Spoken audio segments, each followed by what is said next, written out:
Cody Rhodes, Bray Wyatt, Bianca Belair, Rhea Ripley, and the Tribal Chief, all the winners last night at Royal Rumble, but the end of the Bloodline is near. Let's see the recap together at Story Wrestling.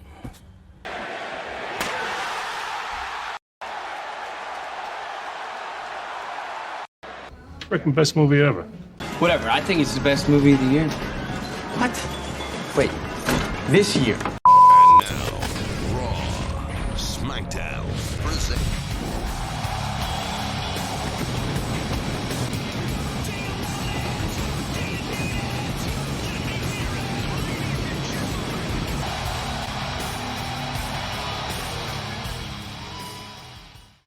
We'll start with the Royal Rumble match. Gunther and Sheamus kicked off the Royal Rumble match. It was really good, and then it completely disappointed. The 2023 Royal Rumble match was completely disappointing. It was very boring. Nothing compared, for example, with the 2020 Royal Rumble match. If you remember, that 3 years ago was probably the best Royal Rumble match in history. And this one last night was one of the worst Royal Rumble matches in recent times. Things started to get better when Brock Lesnar entered the match, but again, momentum ended very quickly when Bobby Lashley entered number 13, and well, he threw away Brock Lesnar. We all were very surprised. We wanted to see more of Lesnar and Lashley, and no, it ended very quickly.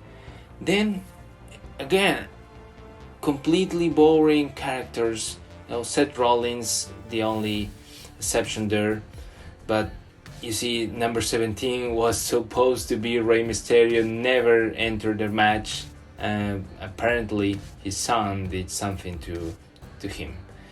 And number 20, Finn Balor, entered to actually help Dominic Mysterio, and 21, Booker T. This was really good to see, but again, it only lasted 1 minute.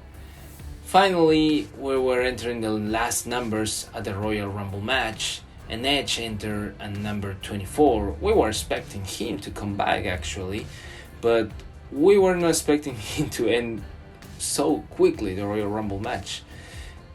All Judgment Day came for him, and well, game over for Edge. Number 25, Theory. Well, he didn't do that too much, almost.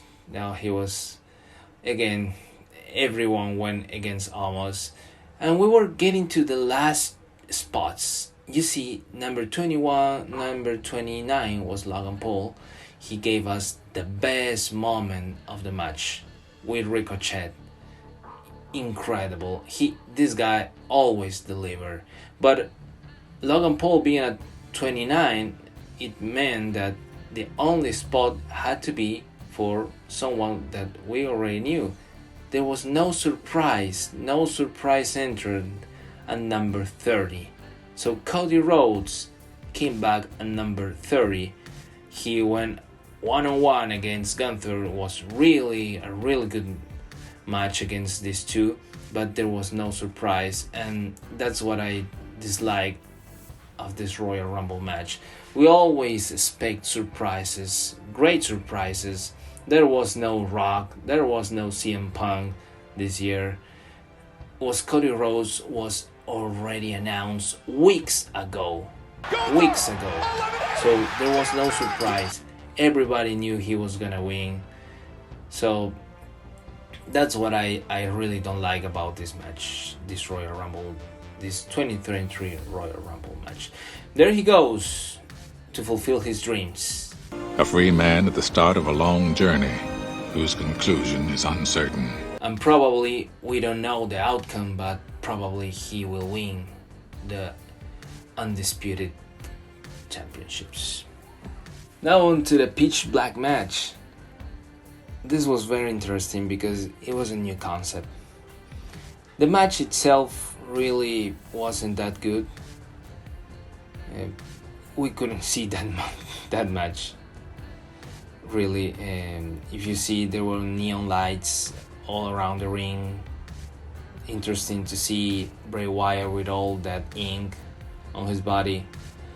The match itself really wasn't that interesting, but what was interesting was the storyline behind the match. So we are seeing this Bray Wyatt emerge, this black Bray Wyatt emerge from deep, I don't know, from hell. Probably it's kind of the Fiend re-emerging, but it's different. After the match, Bray Wyatt started to follow LA Knight until they go to a point where Uncle Howdy actually jumped. You see right there, he jumped onto LA Knight and everything went on fire. So this was really interesting to see all the storyline that Bray Wyatt actually brings to us. He's really great character with great storytelling. You know, this is really a horror movie. So. I think we have a copycat of the old Jason Voorhees Crystal Lake Killer on our hands. You listen to me. Jason Voorhees. Jason Voorhees. It's Michael Myers. His name is Freddy Krueger. I don't know if he's Jason Voorhees, if he's Michael Myers or Freddy Krueger, but surely he's really, really scary. Now we went to see our next match between Bianca Belair and Alexa Bliss. So from technical point of view, it was a good match, but it didn't last very long. It was less than 10 minutes. And actually the storyline behind this match really wasn't helping at all. The only thing interesting is what is happening with Alexa Bliss, right? Is Uncle Howdy after Alexa Bliss? Is Alexa going back to this world of Bray Wyatt? Is she gonna be there with him, transforming into some character? We don't know, but it seems like it's going that way. So that's really the interesting part of this match. Not the match itself really, but the storyline behind that. This man from your films, Freddy Krueger, have you been seeing him? No. So Alexa Bliss is probably seeing someone like Freddy Krueger in her dreams. Now to the final Royal Rumble match. It wasn't really that interesting to see this match. Rhea Ripley and Liv Morgan did a great job at the beginning and at the end of the match. They went all the way through the match. They went to the end with Asuka. The three of them were fighting for that spot at Wrestlemania at the very end. That was really the most interesting part of this match. It seemed like Liv Morgan was going to get the win, but it didn't happen. It was Rhea Ripley at the end, and well, I think it's a really good choice because Rhea Ripley is heel, is going to face Bianca Belair, that is the babyface of the company, and they have a really, really long story going all the way back to NXT. The nuclear fire called the war Judgment Day. Judgment Day is coming for Bianca Belair, not only for Rhea Ripley, but I think all Judgment Day is coming after her. And now to the main event, Kevin Owens and the Tribal Chief Roman Reigns. This was an awesome and epic match. If you have to choose, if you have to see something from last night's Royal Rumble, it's this main event. It's all you have to see actually from this Royal Rumble 2023. The match in itself, it was very good, it was very interesting, and the storyline, it was even better. It was even better to see. Sami Zayn was actually trying not to interfere in the match at all. At some point Roman wanted Sami to help him with a chair, that's when things started to get a little bit more interesting, because Sami kind of doubted, had some doubts about that, but in the end it did. It gave the tribal chief the chair, and well, actually the match finished with a spear and 1, 2, 3, and that's it. But the most interesting part of last night's match was what came after the match. So Sami Zayn was about to celebrate with the Bloodline, but the tribal chief had other ideas. Still standing. Spear! Sami Zayn was just watching, and then he tried to protect Kevin Owens. So the tribal chief well, now you do it. You have the chair. And he was pushing Sami Zayn to do it. And Sami Zayn did the unthinkable, basically helping his friend, betraying the Bloodline.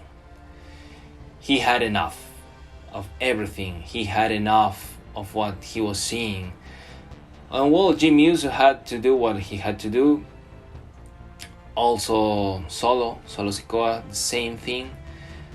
Of course Roman, but there was one person that didn't move one finger, and that was Jey Uso. Jey Uso didn't want to do anything to Sami Zayn. At the beginning of this storyline, he was actually the one that didn't want Sami Zayn in the Bloodline. And at the end of this storyline, he accepted Sami Zayn to be part of the family, and he couldn't put a finger on Sami Zayn. This is the end of the Bloodline. The Bloodline is gonna finish. It's gonna end on WrestleMania.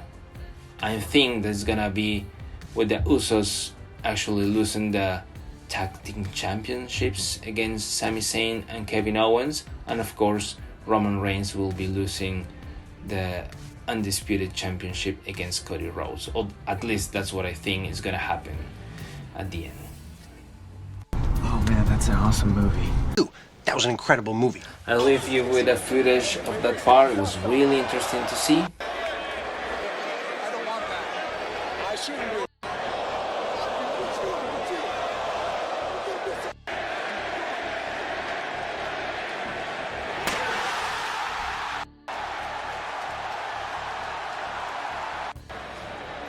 And he's gonna pay.